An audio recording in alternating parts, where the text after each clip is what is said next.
स्वागत है झारखंडी हिंदी न्यूज पर। चलिए जानते हैं आज की छोटी बड़ी सभी महत्वपूर्ण खबरों को।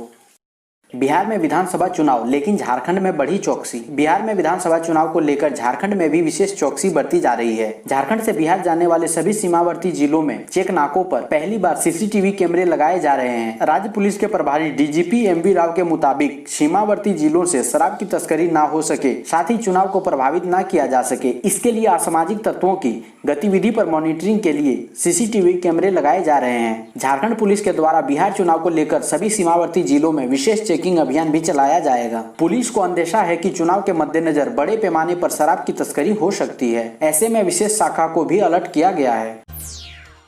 कोरोना से जंग के बीच हेमंत सोरेन सरकार का बड़ा फैसला। झारखंड में अब 1100 रुपए में होगी कोविड-19 जांच। झारखंड सरकार ने कोरोना की जांच की कीमतों में एक बार फिर कटौती की है। सरकार ने पहले ही कोरोना वायरस के संक्रमण की जांच की दरों में भारी कटौती की थी। इस समय लोगों को प्राइवेट क्लिनिक में कोरोना की जांच कराने के लिए 1500 रुपए का भुगतान करना पड़ता था। अब मात्र 1100 रुपए में ये टेस्ट हो जाएगा। झारखंड की हेमंत सोरेन सरकार के स्वास्थ्य मंत्री बन्ना गुप्ता ने इस संबंध में आदेश जारी कर दिया है। मुख्यमंत्री हेमंत सोरेन की सौगात, खेल के क्षेत्र में झारखंड की बनेगी नई पहचान। झारखंड में खेल और खिलाड़ियों की बेहतरी की दिशा में हेमंत सोरेन सरकार ने सराहनीय पहल की है। ये पहली दफा है जब राज्य के सभी 24 जिलों में जिला खेल पदाधिकारी नियुक्त हुए हैं। वर्ष 2000 में अलग राज्य बनने के बाद से कभी भी सभी जिलों में जिला खेल पदाधिकारी की नियुक्ति नहीं की गई थी। वर्ष 2017 में पहली बार इस पद के लिए विज्ञापन निकाला गया था। राजपत्रित पदों पर नियुक्ति के लिए 9300 से लेकर 34800 का वेतनमान तय किया गया था। 24 पदों में जनरल कैटेगरी के लिए 12 और शेष पद रिजर्व कोटा के लिए रखे गए हैं। झारखंड लोक सेवा आयोग ने जिला खेल पदाधिकारी पद के लिए 2019 में लिखित परीक्षा ली थी। फरवरी 2020 में इंटरव्यू लिया गया था। मार्च 2020 में रिजल्ट जारी किया गया था। इसके बाद सीएम हेमंत सोरेन ने रिजल्ट के आधार पर नियुक्ति के लिए अनुमति दे दी। फिलहाल 24 जिला खेल पदाधिकारी को सीएम के हाथों नियुक्ति पत्र दिया जाएगा। झारखंड में डीएसपी बनना है तो जनजातीय भाषा की परीक्षा पास करना अनिवार्य। राज्य सरकार ने झारखंड पुलिस की नई नियमावली लागू की है। बुधवार को गृह विभाग के प्रधान सचिव राजीव अरुण एक्का ने इस संबंध में अधिसूचना जारी कर दी। नई नियमावली को झारखंड राज्य पुलिस सेवा नियमावली 2020 कहा जाएगा। राज्य सरकार ने इस नियमावली को तत्काल प्रभाव से लागू कर दिया है। डीएसपी के मूल कोटि में सीधी नियुक्ति प्रक्रिया से आने वाले पदाधिकारी को सेवा संपुष्टि के लिए राजस्व पार्षद द्वारा आयोजित होने वाली जनजातीय भाषा परीक्षा में किसी एक जनजातीय भाषा के निम्न स्तर से उत्तीर्ण होना आवश्यक होगा। प्रोन्नति के माध्यम से नियुक्त होने वाले वैसे डीएस जो अपनी पिछली सेवा में उक्त परीक्षा में उत्तीर्ण नहीं हुए हैं, उनके लिए भी इस परीक्षा में उत्तीर्ण होना सेवा संपुष्टि हेतु अनिवार्य होगा। झारखंड डीजीपी को देना पड़ा सिपाही को विरमित करने का आदेश। जमशेदपुर जिला बल में तैनात रहे पुलिसकर्मी भरत सिंह को ट्रांसफर किए जाने के बावजूद विरमित नहीं करने पर प्रभारी डीजीपी एमवी राव ने जमशेदपुर एसएसपी को पत्र लिखा है। डीजीपी ने लिखा है कि वर्ष 2015 और पुनः 2017 में स्थानांतरण के बाद भी पुलिस को विरमित नहीं करना अत्यंत ही निंदनीय है। यह गलत कार्य संस्कृति संभवतः भ्रष्टाचार का प्रतीक है। ऐसा प्रतीत होता है कि अनुचित लाभ उठाने के लिए मिली भगत से यह कार्रवाई की गई है। यह बिल्कुल भी बर्दाश्त करने योग्य नहीं है। इसलिए दोषी पदाधिकारी और कर्मी की जिम्मेदारी निर्धारित करते हुए रिपोर्ट पुलिस मुख्यालय को भेजी जाए। दुर्गा पूजा 2020 से पहले पूर्व रेलवे ने भी दी नई ट्रेनों की सौगात। झारखंड, बिहार व बंगाल के लोगों को होगा फायदा। आखिरकार पूर्व रेलवे की ओर से भी दुर्गा पूजा 2020 से पहले यात्री को ट्रेन का तोहफा मिल ही गया। 12 अक्टूबर से 3 स्पेशल ट्रेनें शुरू होने जा रही है, जिसमें बिहार के लिए एक ट्रेन है। पूर्व रेलवे से मिली जानकारी के अनुसार सियालदह नई Delhi Sealdah superfast AC special, Howrah Jamalpur Howrah special और मालदा दिल्ली मालदा स्पेशल ट्रेनें खुलने जा रही है। निजी स्कूलों के फीस मामले में हाई कोर्ट ने सरकार से मांगा जवाब। झारखंड हाई कोर्ट के जस्टिस राजेश शंकर की अदालत में राज्य के निजी स्कूलों में सिर्फ ट्यूशन फीस लेने के सरकार के आदेश को चुनौती देने वाली याचिका पर सुनवाई हुई। सुनवाई के बाद अदालत ने इस मामले में राज्य सरकार से जवाब मांगा है। साथ ही अदालत ने कहा कि याचिका लंबित रहते हुए सरकार यदि अपने आदेश में किसी भी प्रकार का संशोधन या स्पष्टीकरण करना चाहती है तो अगली तिथि को इससे संबंधित शपथ पत्र दाखिल कर सकती है। मामले में अगली सुनवाई 3 सप्ताह बाद निर्धारित की गई है। Jharkhand unaided private school association की ओर से इस संबंध में हाई कोर्ट में याचिका दाखिल की गई है। निजी स्कूलों में माफ पर सरकारी में देना होगा रजिस्ट्रेशन फीस। संस्थानों में काउंसलिंग के लिए भी मांगा जा रहा पैसा। राज्य सरकार ने निजी स्कूलों में ट्यूशन फीस छोड़कर अन्य सभी प्रकार के शुल्क पर तो रोक लगा दी है, लेकिन सरकारी स्कूलों में विभिन्न मद में शुल्क वसूले जा रहे हैं। इसमें गरीब विद्यार्थियों को कोई राहत नहीं दी गई है। झारखंड एकेडमिक काउंसिल रजिस्ट्रेशन से लेकर झारखंड संयुक्त प्रवेश प्रतियोगिता परीक्षा पार्षद द्वारा विभिन्न संस्थानों में दाखिले के लिए आयोजित होने वाली परीक्षा तथा काउंसलिंग के लिए शुल्क लिए जा रहे हैं। भले ही शुल्क के रूप में ली जाने वाली राशि कम है, लेकिन कोरोना काल में बेरोजगार हो चुके अभिभावकों के लिए यह राशि भी बहुत बड़ी लग रही है।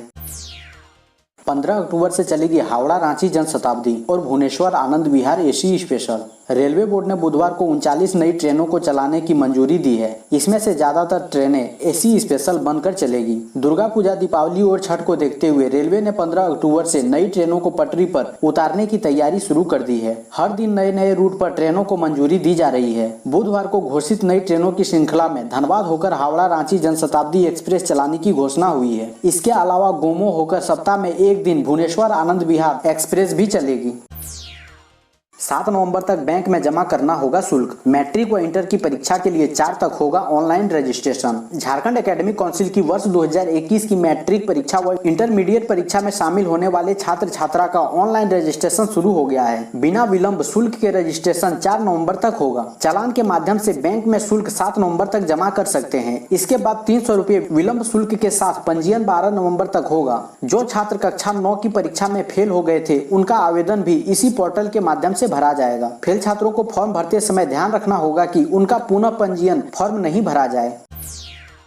रांची के नामकुम में बनेगा बीएसएफ का बेस कैंप। 70 एकड़ जमीन चिन्हित। रांची के नामकुम में सीमा सुरक्षा बल का बेस कैंप बनेगा। इसके लिए बीएसएफ के पूर्व डीजी के समय ही जमीन खरीदारी व क्लियरेंस संबंधी प्रक्रिया पूरी कर ली गई थी। जमीन पर बीएसएफ के इस प्रोजेक्ट का शीघ्र ही शिलान्यास होगा। इसके लिए 70 एकड़ जमीन चिन्हित किया गया है। इसी सिलसिले में बीएसएफ के डीजी राकेश अस्थाना रांची आए थे। उन्होंने बुधवार को मुख्यमंत्री हेमंत सोरेन से शिष्टाचार मुलाकात कर योजना पर भी चर्चा की।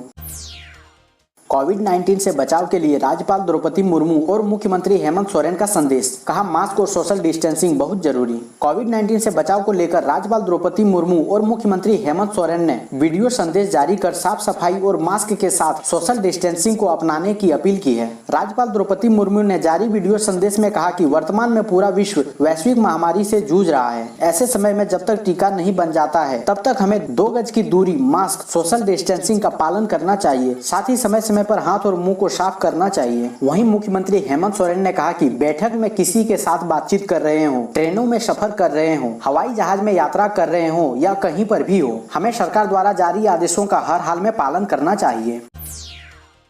कोरोना में भी बढ़ी धन कुबेरों की संपत्ति। मुकेश अंबानी 13वें साल सबसे अमीर भारतीय। भारत में कोरोना वायरस का प्रकोप बहुत गंभीर रहा है और यहाँ 60 लाख से ज्यादा लोग इस बीमारी के चपेट में आ चुके हैं। इस वजह से देश की अर्थव्यवस्था पर भी इसका गंभीर असर पड़ा है। जून में समाप्त तिमाही में देश की आर्थिक वृद्धि में करीब 24% की गिरावट दर्ज की गई। इस प्रतिकूल माहौल के बावजूद देश के 100 सबसे अमीर लोगों की संपत्ति में सामूहिक रूप से 14% की बढ़ोतरी दर्ज की गई है। दरअसल फोर्ब्स ने इस साल के टॉप 100 सबसे अमीर भारतीयों की लिस्ट जारी कर दी है। इस साल इस लिस्ट में कई नए नाम शामिल हुए हैं। फोर्ब्स इंडिया रिच लिस्ट 2020 में पहले नंबर में मुकेश अंबानी है। उनकी संपत्ति 88.7 अरब डॉलर है। वे 13वें साल सबसे अमीर भारतीय हैं। फोर्ब्स की लिस्ट में दूसरे नंबर पर गौतम अडानी है। इनकी संपत्ति 25.2 अरब डॉलर है। तीसरे नंबर में शिव नाडार है। नाडार की संपत्ति 20.4 अरब डॉलर है। सिद्धो कान्हू मुर्मू के वंशज का दिल्ली एम्स में होगा इलाज। स्वास्थ्य मंत्री ने साहेबगंज के सिविल सर्जन को दिया निर्देश। झारखंड के स्वास्थ्य मंत्री बन्ना गुप्ता ने ट्वीट कर साहेबगंज के सिविल सर्जन को अमर शहीद सिद्धो कान्हू के वंशज के इलाज के लिए निर्देश दिया है। उनके बेहतर इलाज के लिए दिल्ली एम्स में भर्ती कराया जाएगा। अमर शहीद के वंशज के इलाज का पूरा खर्च झारखंड सरकार वहन करेगी। बता दें कि अमर शहीद के वंशज छोटा मंडल मुर्मू ब्रेन टीबी से पीड़ित है। सैमसंग का धमाका ऑफर। स्मार्ट टीवी खरीदने पर मुफ्त में मिलेंगे गैलेक्सी S20 अल्ट्रा और गैलेक्सी फोल्ड जैसे महंगे स्मार्टफोन। देश में त्योहारों का सीजन शुरू हो गया है। इस सीजन को ध्यान में रखकर तमाम बड़ी कंपनियां ग्राहकों को लुभाने के लिए शानदार सेल का आयोजन कर रही है। इस कड़ी में सैमसंग ने भी होम फेस्टिवल होम ऑफर का ऐलान किया है। इस ऑफर के तहत ग्राहकों को फ्रिज और कई होम अप्लायंसेस की खरीदारी करने पर बम्पर डिस्काउंट से लेकर कैशबैक तक मिलेगा। इतना ही नहीं, ग्राहकों को स्मार्ट टीवी की खरीदारी करने पर Galaxy Galaxy S20 ultra, Galaxy A31 और गैलेक्सी फोल्ड स्मार्टफोन मुफ्त में दिया जाएगा। वहीं कंपनी का शानदार ऑफर आज से शुरू होकर 20 नवंबर 2020 तक चलेगा।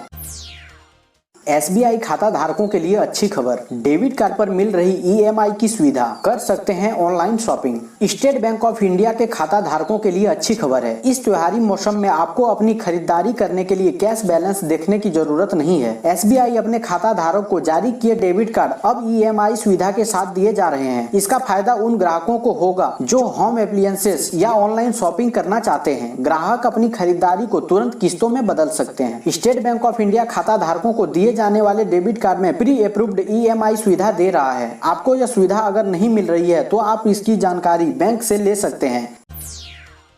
भारतीय वायुसेना का 88वां स्थापना दिवस पर पीएम मोदी ने एयरफोर्स के जवानों को दी बधाई। गुरुवार भारतीय वायुसेना अपना 88वां स्थापना दिवस के रूप में मनाई। प्रधानमंत्री नरेंद्र मोदी ने गुरुवार को वायुसेना दिवस पर भारतीय वायुसेना के सभी वीर योद्धाओं को बहुत बहुत बधाई देते हुए कहा कि यह न सिर्फ देश के आसमान को सुरक्षित रखते हैं बल्कि आपदा के समय मानवता की सेवा में भी अग्रणी भूमिका निभाते हैं। पीएम मोदी ने अपने बधाई संदेश में कहा, एयरफोर्स डे पर भारतीय वायुसेना के सभी वीर योद्धाओं को बहुत बहुत बधाई। आप न सिर्फ देश के आसमान को सुरक्षित रखते हैं बल्कि आपदा के समय मां भारती की रक्षा के लिए आपका साहस, शौर्य और समर्पण हर किसी को प्रेरित करने वाला है। दरअसल 8 अक्टूबर 1932 को वायुसेना की स्थापना की गई थी, इसलिए हर साल 8 अक्टूबर वायुसेना दिवस मनाया जाता है। देश के स्वतंत्र होने से पहले वायुसेना को रॉयल इंडियन एयरफोर्स कहा जाता था।